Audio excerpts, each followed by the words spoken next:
The Houston Texans just got hit with news that nobody wanted to hear.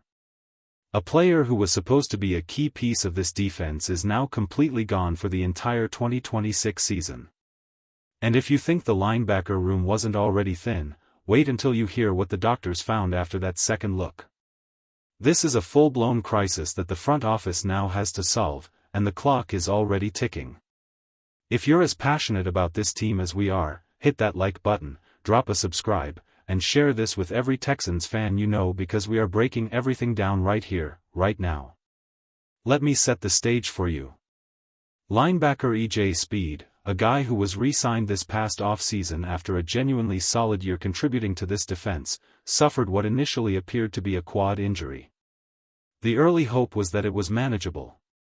The early hope was that maybe, just maybe, he could return somewhere around mid to late November and give this defense a spark when it mattered most. That hope is now completely dead. After doctors took a second, more thorough look following surgery, the verdict came back and it was brutal. It was not a partial tear. It was not something that could be rehabbed on an accelerated timeline. It was a full tear of the quad, and the medical staff made it crystal clear: E.J. Speed will not be available for a single snap of the 2026 NFL season. Not one. Done. Gone for the year. Now think about what that actually means for a moment. This was not just a depth piece. E.J. Speed was re-signed because the organization genuinely believed in what he could bring to this linebacking unit. He had earned that deal. He had earned that trust. And now, through absolutely no fault of his own, he is being robbed of an entire season. That is devastating for him personally, and it is a real problem for this team defensively. Here is the question every Texans fan needs to be honest about right now: is this defense still capable of being the best in the entire NFL with this kind of injury hitting the linebacker room? Let us talk about what the depth chart actually looks like once you remove E.J. Speed from the equation, because it gets uncomfortable real fast. At the top, you have your two confirmed, solidified linebackers. Zach Cunningham's replacement era is long gone. The names anchoring this room right now are Azeez Al-Shaair and Henry To'oTo'o. Those two are your foundation, your starters, your guys. Everything else behind them. That is where the uncertainty lives. Right now, the early favorite to step into that linebacker 3 role is Jake Hansen. He has been around this organization for a couple of years now. The coaching staff keeps bringing him back, which tells you something. They believe in him. He is primarily known for his work on special teams. He is the kind of player who flies down on coverage and makes plays that never show up on a highlight reel but absolutely show up on a win-loss record. That profile actually reminds a lot of people of how the Texans once used Neville Hewitt, a special teams weapon who could slide into a starting caliber role when the situation demanded it.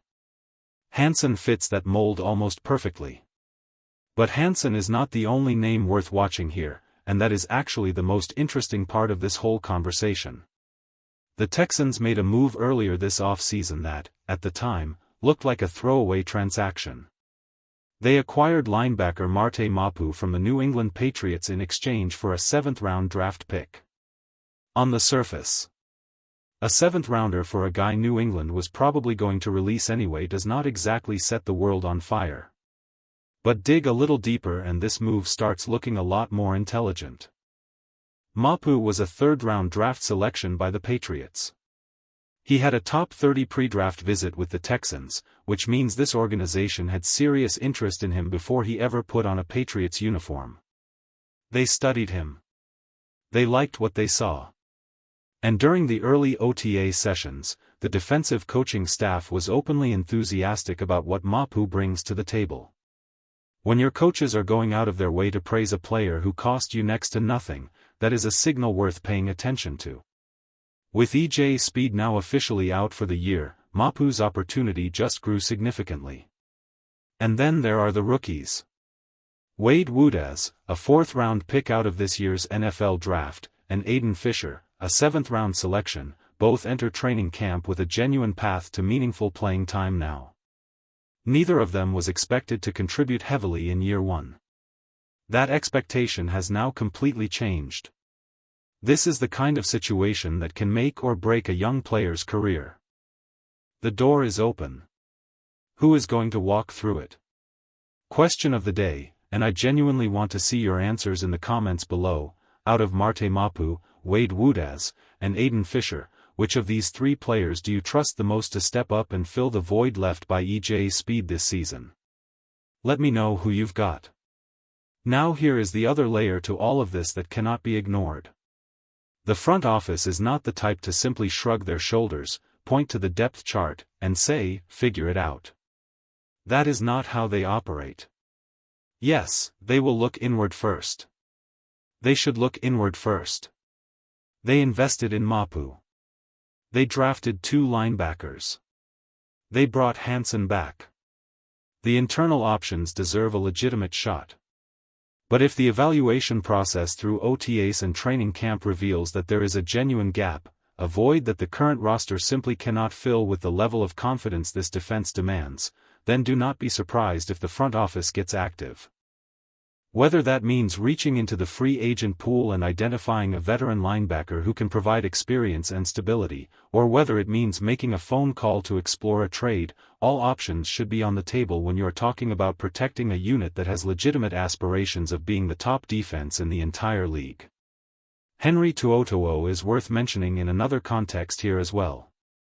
He is currently in the final year of his deal, which means he is playing for his next contract. That kind of motivation is powerful. And with the increased spotlight now shining on the linebacker room, To'oTo'o has every reason in the world to have an outstanding season. A strong 2026 campaign could push the organization to lock him up before he ever reaches free agency, and frankly, that would be the smart play for both sides. The big picture here is this. The Houston Texans came into 2026 with genuine Super Bowl aspirations. The defense was supposed to be the crown jewel of this entire roster. The pass rush is elite. The secondary has talent. But linebacker depth has always been the one area where a bad break could cause real damage, and a bad break just arrived. EJ Speed will get through this. He is on a 2-year deal, which means he will be back in a Texans uniform next season with a full year to recover and come back stronger. Wish him nothing but the fastest, smoothest recovery possible because this league is better when players like him are healthy and competing.